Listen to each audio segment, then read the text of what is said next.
हमारी आपसे विनती है कि आप हमारे YouTube चैनल वतन समाचार को फ्री में सब्सक्राइब कीजिए और नोटिफिकेशन बेल पर प्रेस करके पाइए सबसे पहले अपडेट। इलियास आज़मी साहब, लिंचिंग और गाय के हत्या के शुबहे में लोगों के कत्ल की चीज़ें बहुत तेज़ी से बढ़ रही हैं।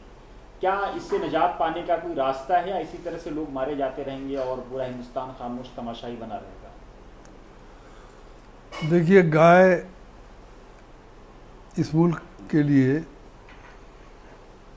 मसला नहीं रही। मुग़लों के ज़माने में गाँव कशी पाबंदी थी, अंग्रेज़ों ने आके उस पाबंदी को ख़त्म किया।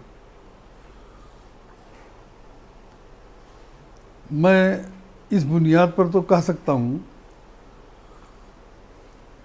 कि मईशत को ख़तरे में डाल के अगर अक्सरियत को वाकई श्रद्धा है, ये कहते हैं कि उससे श्रद्धा है, उनकी भावना आहत होती है गाँव कशी से, अगर ऐसा है तो वो गाय बेचते ना। या तो गाय पालने और बेचने पर पाबंदी लगा दी जाए कि कोई गाय न बेची जाए न पाली जाए। मैं अपने यहाँ देख रहा हूँ कि झुंड के झुंड खेतों को साफ कर रहे हैं, और जबकि मुकम्मल पाबंदी वहाँ लगी है योगी के आने के बाद। एक साल में पता नहीं कहाँ से इतने जानवर आ गए हैं कि सड़क पर गाड़ी चलाना मुश्किल हो रहा है। कुदरत का निज़ाम है, इस पर मैं बहस नहीं कर सकता। मुझको खुद तअज्जुब है कि जिन ज़िलों में पुलिस ने गाय काटने वालों से मामला कर लिया है, उन ज़िलों के हालात तो ठीक हैं, कटवाती पुलिस है। और जिन ज़िलों में पुलिस ने मामला नहीं किया है, जिसमें लखीमपुर ज़िला भी शामिल है, तो वहाँ आवारा जानवरों की बहुतात आ गई है। रात रात भर किसान खेतों में पहरा दे रहे हैं। कोई चमकीले कागज़ लगा के कर रहा है, कोई कटीले तार लगा के, कोई कुछ करके, लेकिन किसानों के लिए एक मुसीबत है। लखीमपुर में ज़िला योजना की बैठक थी,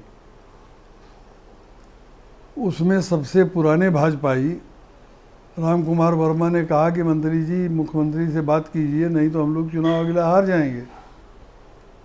उन्होंने पूछा क्यों हार जाएंगे, तो उन्होंने कहा कि सब आवारा गायें और बैल सांड जो है खेतों को चर रहे हैं किसानों के, कौन किसान हमको वोट देगा।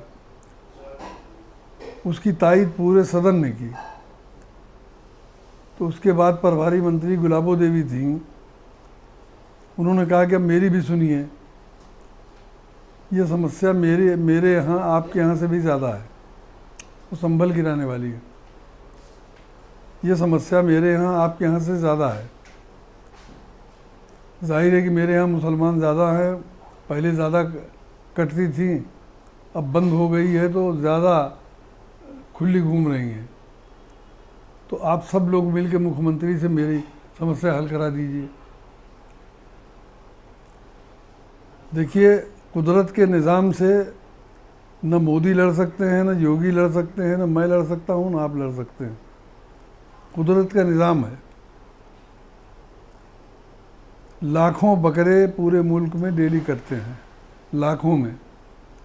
जिधर जाइए उधर एक बकरा टंगा हुआ मिलेगा आपको, जिस गली में। बकरी 2 बच्चे ज़्यादा से ज़्यादा देती है, नहीं तो एक भी देती है। और बकरी जहाँ चाहिए, जिस गांव में चाहिए, एक ट्रक खरीद लीजिए। कुतिया 7 बच्चे देती है और एक कुत्ता भी काटा नहीं जाता। 7 बच्चे देती है, वो सिर्फ मरते हैं 99% रोड एक्सीडेंट में। एक भी कुत्ता काटा नहीं जाता। लेकिन कहीं आप चाहें कि एक ट्रक किसी आबादी से हम कुत्ता भर लें तो नहीं मिलेगा। कुदरत का निज़ाम है, कुदरत को दुनिया चलानी है।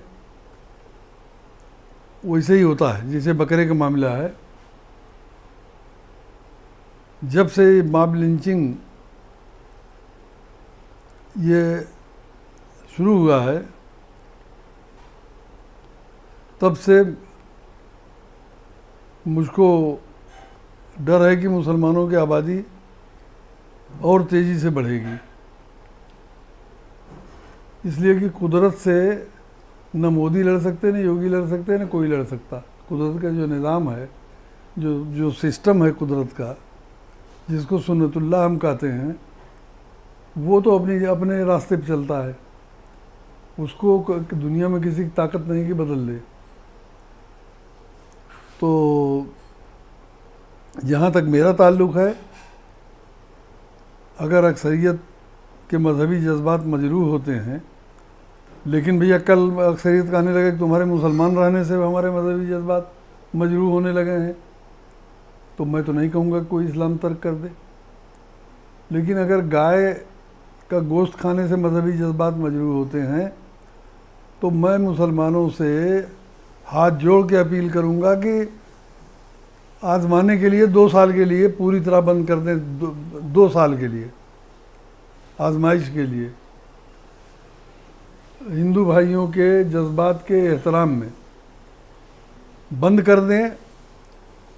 उसके बाद जो नतीजा होगा कुदरत के निज़ाम से लड़ने का, वो नतीजा आपके सामने आ जाएगा। मैं 10-5 साल का टाइम नहीं ले रहा हूँ, 2 साल के लिए मैं अपील करता हूँ कि गाय का गोश्त अगर कोई काटे है और आपको फ्री मिल रहा है तो मत लीजिए, गाय या बैल, सिर्फ गाय नहीं बैल भी।